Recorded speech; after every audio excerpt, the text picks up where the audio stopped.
Olá, amigos, sejam todos bem-vindos a esta quinta aula sobre o estudo do uso da bússola.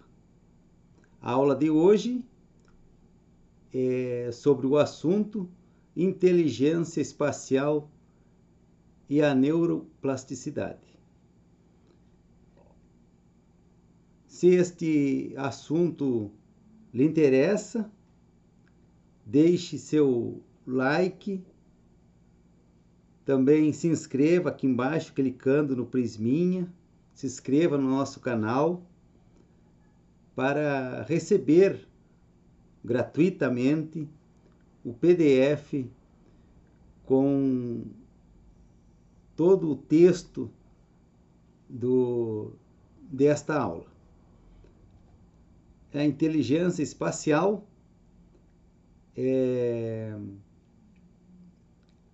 está relacionada ao uso da bússola, uma habilidade importante e também, por consequência, a neuroplasticidade que está relacionada ao desenvolvimento do nosso cérebro com o treinamento do uso da bússola. Desde cedo, todos nós sabemos que temos uma memória, que aprendemos as coisas, que quando somos cobrados por aquilo que aprendemos, muitas vezes recordamos e em algumas vezes falhamos, ou seja, perdemos a memória daquilo que já tínhamos aprendido. Então, desde cedo, todos nós sabemos disso, e aqui o importante é compreender como é que o conhecimento, como é que se constrói uma habilidade, o que ocorre na memória, o que ocorre no cérebro, na massa cinzenta dos nossos atletas, para que, como treinador, a gente possa organizar os truques, organizar as estratégias, organizar os exercícios para que os nossos atletas tenham cada vez mais um domínio da habilidade. E também testar os nossos alunos se eles retiveram na memória estas informações. Então vamos lá com o assunto de hoje, que é a inteligência espacial e a neuroplasticidade. Inicialmente vamos conceituar a inteligência espacial. A inteligência espacial foi descrita por Howard Gardner, um cientista que é o pesquisador da teoria das inteligências múltiplas. E a inteligência espacial é uma das inteligências múltiplas. Gardner defende que nós temos no nosso cérebro vários computadores, um para cada inteligência. E nós somos o resultado daquilo que a gente treina, aquilo que a gente faz. E fazendo determinadas atividades, a gente desenvolve estas inteligências. A inteligência espacial também é descrita como uma habilidade que permite que nós possamos extrair do mapa uma imagem mental semelhante à imagem do terreno que se descortina à frente. Se nós somos capazes de fazer isso, de olhar para o plano mapeado e criar uma imagem, e esta imagem for o mais próximo possível da realidade, então nós temos a inteligência espacial desenvolvida. Gardner também afirma que cada uma das inteligências estão associadas ao desenvolvimento de uma área específica do cérebro, como eu falei antes, né? Que é como se a gente tivesse um computador no nosso cérebro para cada tipo de inteligência. O desenvolvimento do cérebro, conforme as áreas estimuladas, conforme essas áreas que correspondem às diversas inteligências, o desenvolvimento dessas áreas é que aqui nós chamamos de neuroplasticidade. Ou seja, o nosso cérebro ele é plástico, ele se organiza, ele se molda conforme a atividade que a gente faz. Isso é importante nós compreender isso para ensinar e treinar aquilo que nós queremos ter como habilidade. Vamos para usar como referência neste nosso estudo alguns estudos realizados por pesquisadores no mundo inteiro sobre algumas atividades que são mais específicas, como, por exemplo, o trabalho dos taxistas, o trabalho dos músicos, trabalhos de malabaristas, trabalhos de pessoas que estudam uma segunda língua. Então, nós recolhemos na literatura mundial estudos que mostram que os profissionais dessas áreas, ao terem domínio sobre estas atividades, tiveram mudanças no cérebro, ou seja, tiveram a neuroplasticidade da massa cinzenta. Um dos primeiros estudos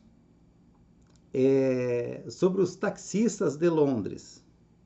Em 2000, pesquisadores da Universidade de Londres descobriram que os taxistas desta cidade tinham uma parte do cérebro, o hipocampo, região importante para a memória espacial, bem mais desenvolvida que o resto da população. É importante destacar aqui que as referências nós vamos deixar aqui embaixo nos comentários do filme. E também no PDF vão ser colocadas as referências conforme as normas da ABNT. Continuando ainda com um estudo sobre os taxistas, em outro estudo realizado em 2011, publicado na revista Current Biology, pesquisadores do Instituto de Neurologia da Universidade de Londres estudaram 110 candidatos a taxistas da cidade e descobriram, depois de 4 anos, que tinham a massa cinzenta no hipocampo mais desenvolvida que o resto da população. Então foram 110 candidatos que treinavam para ser taxista, buscavam decorar as ruas da cidade de Londres, o mapa, a localizações de bairros, e 39 destes 110 taxistas conseguiram se classificar para exercício dessa profissão. Mas todos eles tiveram o hipocampo mais desenvolvidos que o resto da população. Esta pesquisa com os taxistas, realizado em 2011, comprova que o treinamento mental intenso durante determinado tempo causa mudanças estruturais no cérebro dos adultos, no caso aqui, levando esses homens e mulheres taxistas, né, a aumentarem a habilidade espacial e a capacidade para memorizar ruas, lugares com o passar dos tempos.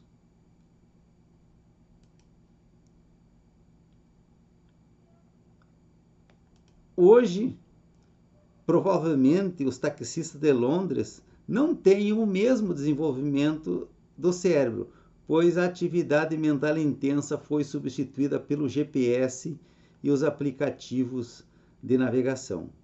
Até então, até essa época do estudo, em 2011, os taxistas de Londres tinham que se valer da sua própria memória para memorizar as ruas e bairros e pontos importantes da cidade. Recentemente, esse trabalho mental foi substituído pelo GPS e aplicativos de navegação. Isso é importante, e é importante até a gente fazer uma reflexão sobre isso. O GPS e os aplicativos de navegação podem, com certeza, ser mais precisos que a memória do ser humano, mas ter menos falha que a memória, mas se paga o preço por delegar ao aparelho aquilo que seria o desenvolvimento na nossa própria memória. Então, isso é importante a gente refletir sobre isso, porque aquela parte do cérebro que teria que ser desenvolvida com essa atividade não vai ser desenvolver. Se isso vai levar prejuízo ou não, aí é outra história. Mas isso é importante para a gente refletir, porque lá na frente, na hora de formar os profissionais do nosso esporte, nós temos que medir esse impacto, sob pena de ter prejuízo na formação do atleta e na formação dos nossos profissionais que envolvem essa área. Outro estudo importante foi feito com malabaristas. Os taxistas, os malabaristas, os músicos, eles são grupos de indivíduos que são importantes para fazer o escaneamento com os modernos meios de examinar o cérebro humano, porque a atividade que eles exercem é muito específica. Já na navegação com mapa e bússola, no caso do ecosport, no caso da orientação e outros esportes que envolvem navegação com mapa e bússola, esse trabalho é muito complexo, envolve várias inteligências e várias áreas do cérebro. Mas essas pesquisas, elas foram escolhidas porque são mais específicas, a atividade dos indivíduos são mais específicas de determinada área do cérebro. Então, em 2004, pesquisadores do Departamento de Neurologia da Universidade de Regensburg, na Alemanha, estudaram o cérebro de 12 aprendizes de malabarismo e compararam com outros 12 indivíduos que nunca treinaram os exercícios de malabarismo.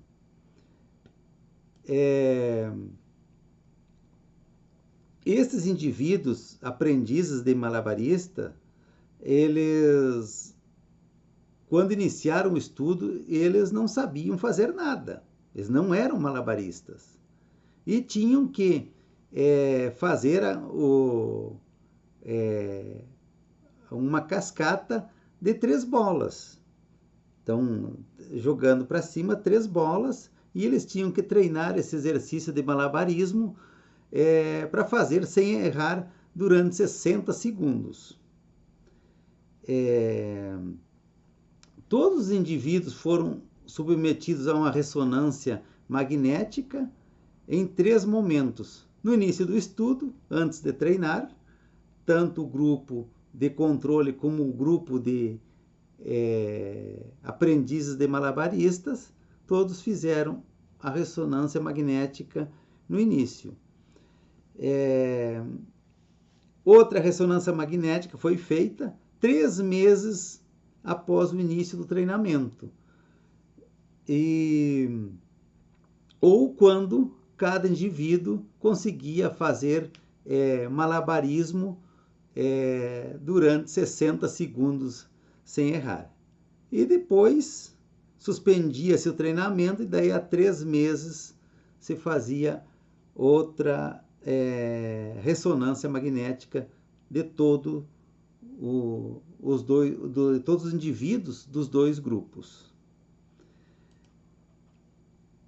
Na segunda varredura, os malabaristas demonstraram um aumento significativo de massa cinzenta na área médio temporal e no sulco intraparietal posterior esquerdo.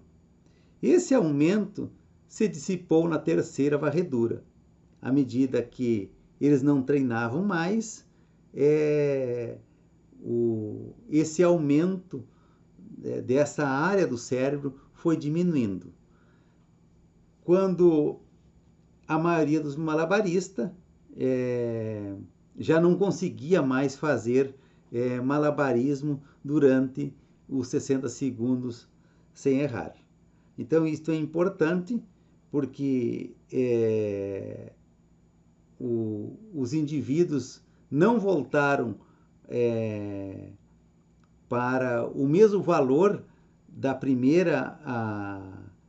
primeiro exame, mas tiveram um decréscimo com a falta do treinamento. Então, isso é importante para a gente ter como uma referência, um estudo importante para a gente ter como referência. Esse estudo nos dá evidências de que a estrutura anatômica do cérebro de adultos se altera. Então, o formato estrutural do cérebro é alterado com atividade mental intensa sendo treinada. Além das mudanças na morfologia causada pelo envelhecimento ou condições patológicas, pois houve uma plasticidade cortical induzida pelo aprendizado, inclusive a nível estrutural. Então, o aprendizado de fazer uma cascata de 3 bolas durante 60 segundos levou parte do cérebro dos aprendizes de malabarismo a terem uma mudança na estrutura do cérebro.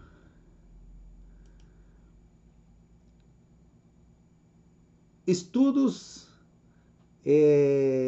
com músicos. Na literatura, talvez seja o grupo de indivíduos que tem mais estudos, porque a música é bem específica, a área que envolve o treinamento, mas é um exercício bastante complexo e todos os músicos, né, para dominar a música, ele tem que treinar muito e envolve a audição e e a partir da audição,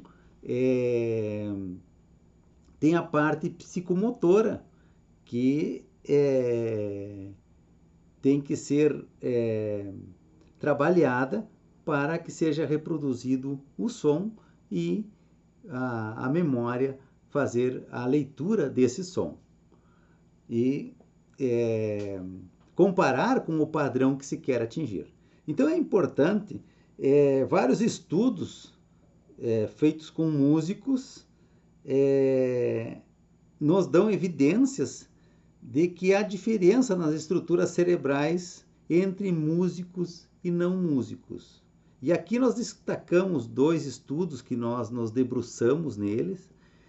Um foi realizado em 2002 por pesquisadores alemães e o outro em 2003 por pesquisadores do Departamento de Neurologia da Harvard Medical School dos Estados Unidos. Mais uma vez, destacamos que nós vamos deixar aqui embaixo as referências desses estudos. Estudos com bilíngue. São aquelas pessoas que estudaram uma segunda língua. Então, mais um estudo importante do cérebro humano.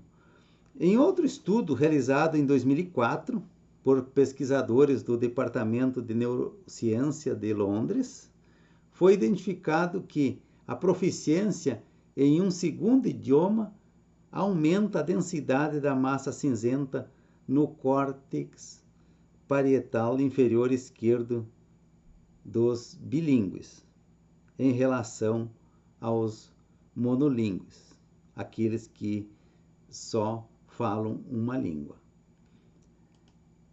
Então, é um estudo importante.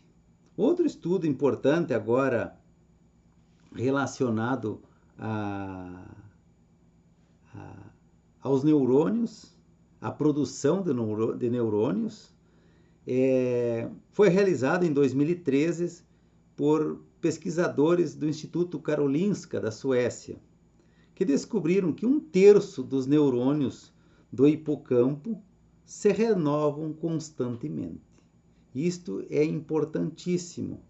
1/3 dos neurônios do hipocampo se renovam constantemente, foi o que apontou este estudo do Instituto Karolinska da Suécia, publicado na revista Cell.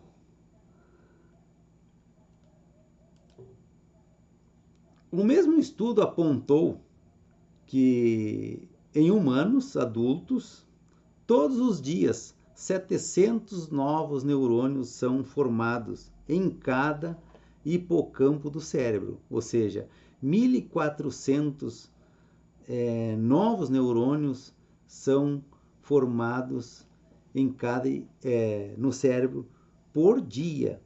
Isso é importante. E o hipocampo é uma região do cérebro fortemente associada à memória e ao aprendizado, com um leve declínio. A própria pesquisa identificou isso, um leve declínio com o envelhecimento. Então, isso é importante porque novos neurônios, são 1.400 neurônios entre os 2 hipocampos, que são formados diariamente. Então, isso é importante porque a continuidade do treinamento vai fazer com que nós possamos explorar a potencialidade desses neurônios que são formados para guardar aquilo que nós devemos aprender. Por isso, a importância do treinamento do gesto esportivo que serve fazer, que no caso aqui é o uso do mapa com a bússola.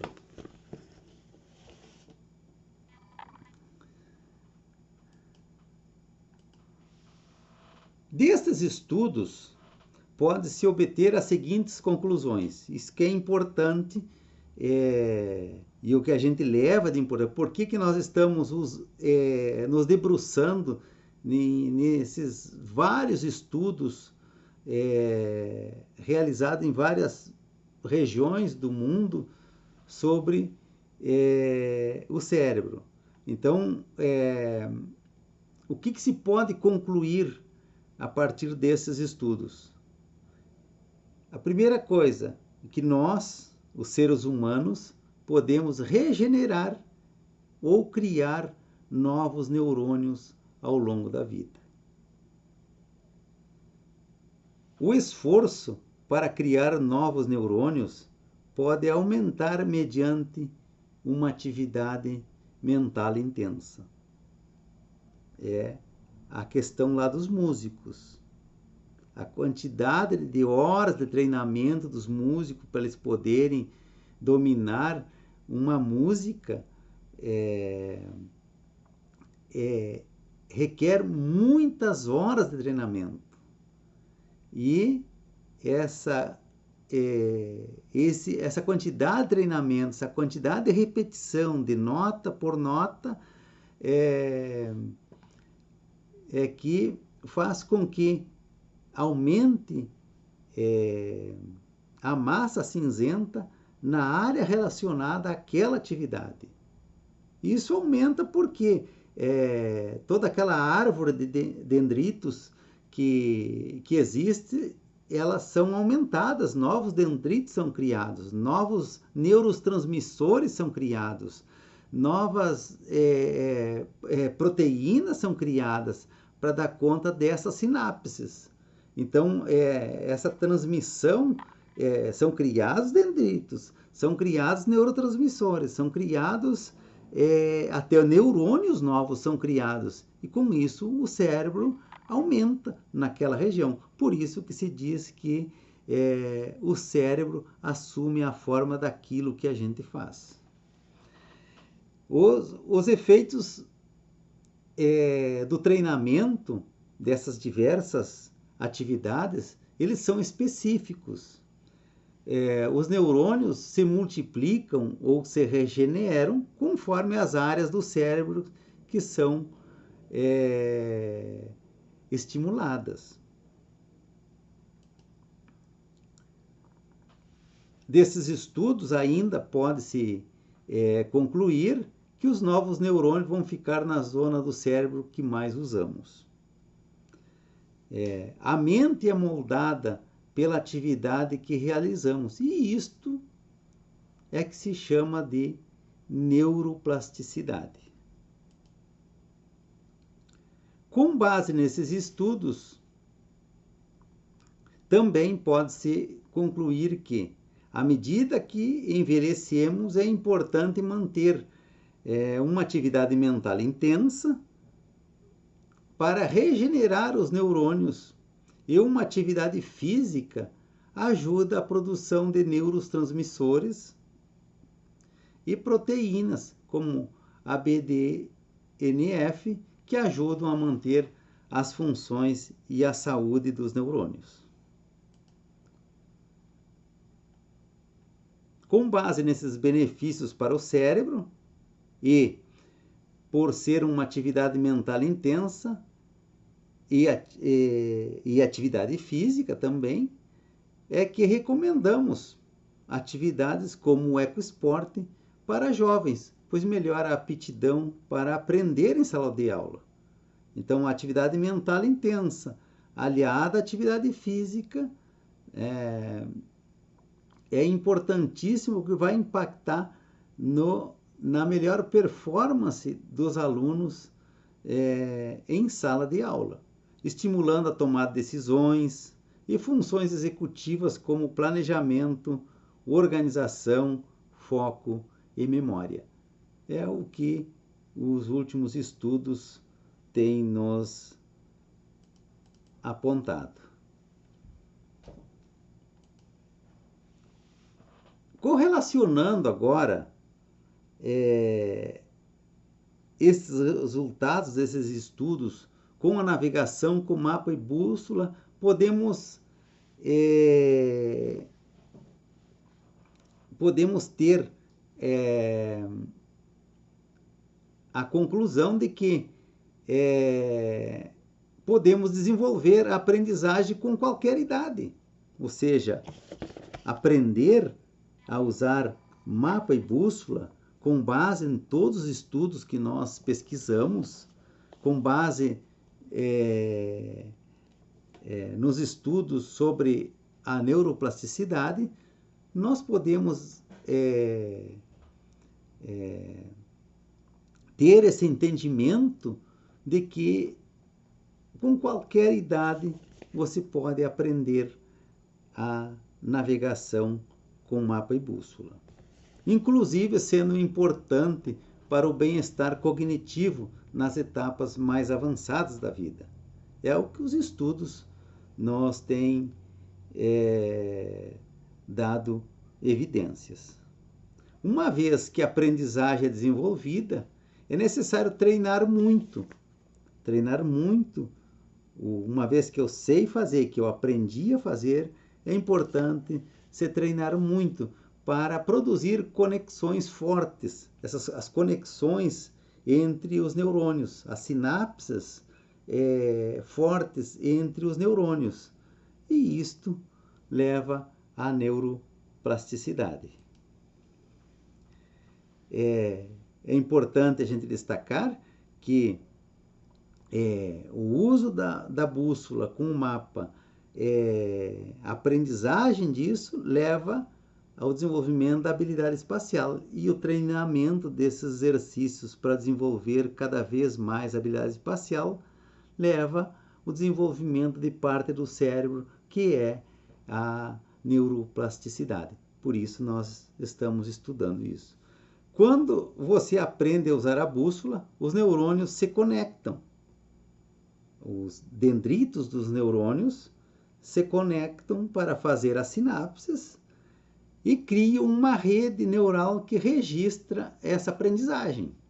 Aí que está a importância do que estamos falando nesta aula, o porquê fomos revisar esses estudos para trazer essas informações aqui que vão impactar no treinamento, impactar nos exercícios, na estratégia de treinamento, nos truques que devemos ter para que os nossos alunos consigam aprender e que essa aprendizagem seja duradoura e manutenida. Então, esta rede neural que registra a aprendizagem vai produzir novos dendritos, neurotransmissores, que são criados ou produzidos para constituírem essa nova rede, que é a aprendizagem daquilo que nós nos propomos a treinar. Quanto mais se treina, ou mais se repete o exercício, mais forte ficam essas conexões que constituem as sinapses, que é como se fosse uma trilha que nós reconhecemos.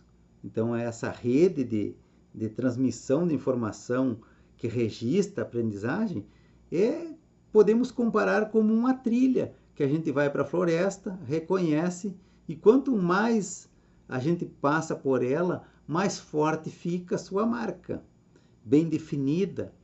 E tanto lá na natureza ela fica bem definida, bem marcada na natureza de tanto ser usada, assim como também na memória da gente, a ponto da gente fazer depois sem instrumento qualquer à noite e ter o próprio traçado da trilha bem definido. Então, isso é importante fazer esta correlação de como funciona a memória. A aprendizagem com conexões fortes são fáceis de lembrar. Então, toda aquela aprendizagem que a gente faz e que ela se constitui de conexões fortes, é o que nós vamos lembrar lá na frente. E essas conexões fortes fazem com que a aprendizagem seja duradoura, dure por muito tempo. É importante a gente lembrar que muitas coisas a gente aprende e perde da nossa memória logo em seguida.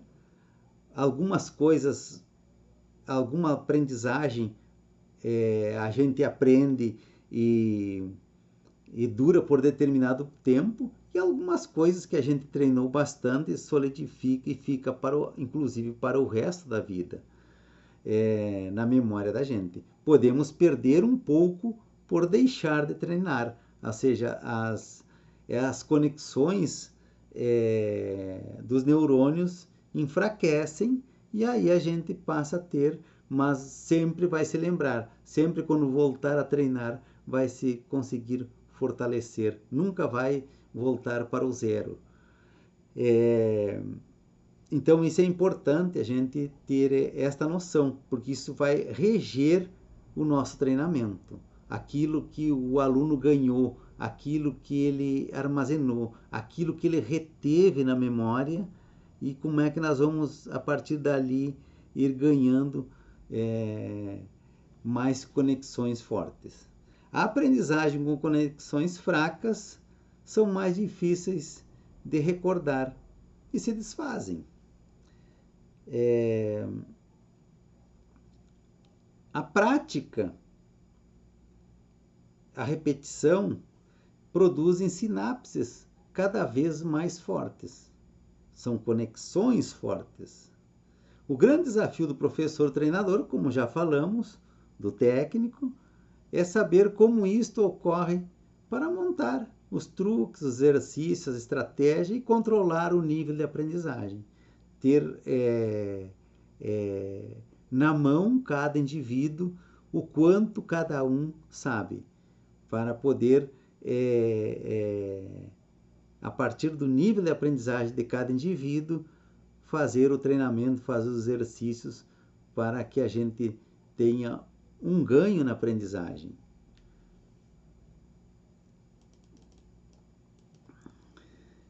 A aprendizagem que não é treinada se apoia em conexões fracas, que podem até desaparecer ou se modificarem para atender outras demandas.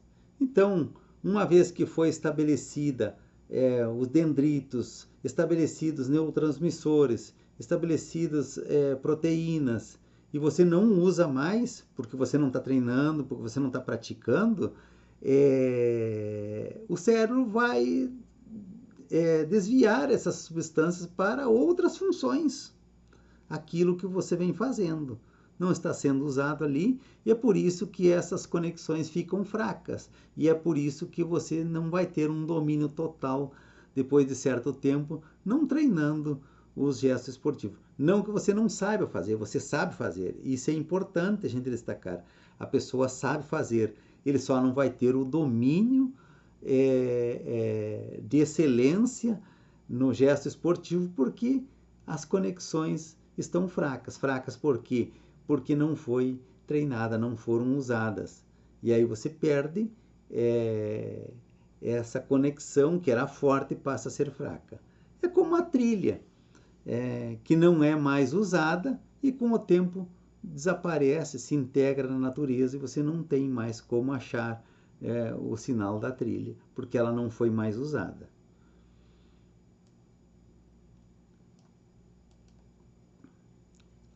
Cuidados na aprendizagem do uso do mapa e da bússola.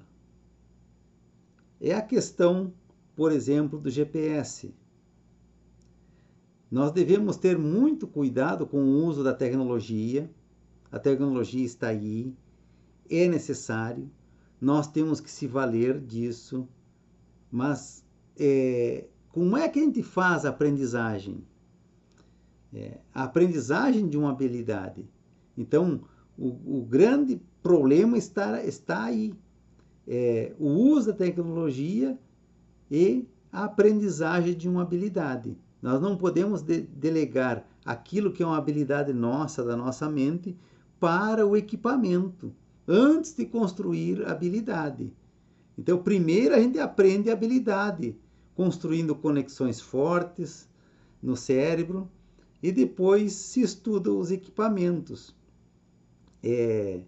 Se nós formos usar o estudo dos equipamentos primeiro, nós podemos ter prejuízos enormes no desempenho de determinadas atividades, porque a mente vai delegar para o equipamento o domínio sobre a tarefa.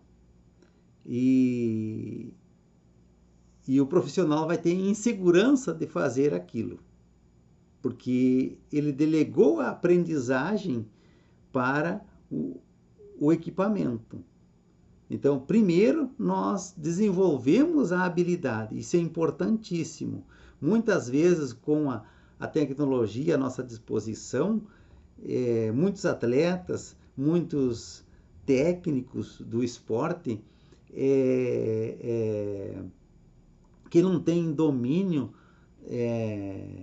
de como ocorre a aprendizagem, focam só no estudo dos equipamentos. Não, o estudo do equipamento é outra coisa. Primeiro você tem que desenvolver a habilidade de fazer a tarefa. Depois usa e estuda os equipamentos que podem lhe auxiliar naquela tarefa. Então isso é importante. É importante a gente fazer esse destaque, porque algumas profissões podem ser até extintas se você delegar a formação desses profissionais apenas ao estudo dos equipamentos. Outra questão interessante que nós temos que ter cuidado na aprendizagem do uso do mapa e da bússola é o famoso eu já sei. Então, quando a gente dá aula do uso da bússola, o atleta, o praticante, o aluno, ele aprende a usar a bússola e o mapa. E normalmente, quando o atleta sente que ele aprendeu a usar a bússola, ele desenvolve o senso de que já sabe e que não precisa mais treinar, porque ele já sabe, ficando apenas com conexões fracas. Nunca vai chegar à excelência, porque a mente dele diz, eu já sei, eu não vou treinar.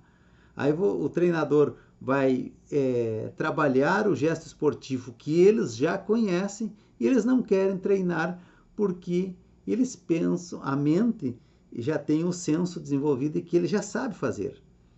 Tá? E com isso ele nunca vai construir conexões fortes entre o sistema nervoso e quando precisa se valer da técnica vai ser lento ou até esquecer, sendo inclusive às vezes associado com outras questões que envolvem o momento da navegação individual em um local desconhecido. O treinador deve disciplinar os competidores para treinar o gesto esportivo e construir conexões fortes que fazem com que ele, em qualquer lugar do mundo, ele sempre faça o gesto esportivo correto. Então, isto é importante. A gente costuma dizer que depois que você aprende a usar o mapa e a bússola, você tem que treinar 1000 vezes. Na verdade, 1000 vezes é uma expressão. São milhares e milhares de vezes que você tem que treinar isso depois que você sabe fazer, para que construa conexões fortes, que você tenha produzido a neuroplasticidade do sistema nervoso central, da massa cinzenta, e com isso você tem a habilidade de fazer a atividade sobre quaisquer condições, em qualquer lugar, em qualquer momento, com o mínimo possível de falhas. Concluindo esta aula, recomendamos o ecoesporte como um ótimo exercício cognitivo, por tudo que nós debatemos aqui e demonstramos. Porque é uma atividade mental intensa de várias áreas do cérebro.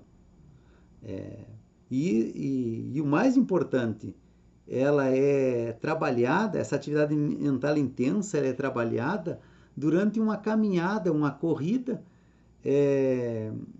moderada, que possibilita um aporte de oxigênio para atender o metabolismo de todos os neurônios.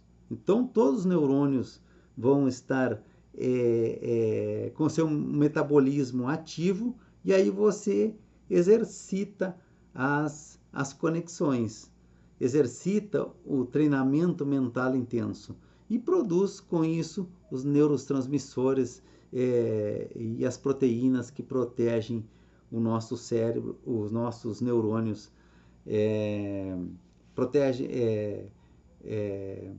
a saúde dos nossos neurônios. Por isso, melhora a aprendizagem. E por isso, uma questão importante de por que recomendamos essa atividade. E por último, não esqueça de clicar no prisminha aqui embaixo, se inscreva no nosso canal. O nosso canal é um canal de educação, de formação de atletas. É importante, nós vamos estar constantemente produzindo informações importantes como esta. E aqueles que se inscreverem, mande lá uma mensagem lá no nosso site, no site da nossa Academia de Ecoesporte. O endereço vai estar aqui embaixo, nas informações do vídeo. E se inscreva e mande a mensagem que nós recebemos seu e-mail e nós retornamos com o conteúdo desta aula em PDF. Então não esqueça de deixar o seu like aí e contribuir com o nosso trabalho, contribuir com o nosso estudo, que tem como objetivo melhorar o esporte que envolve o uso da bússola e o uso do mapa. Muito obrigado e até a próxima aula.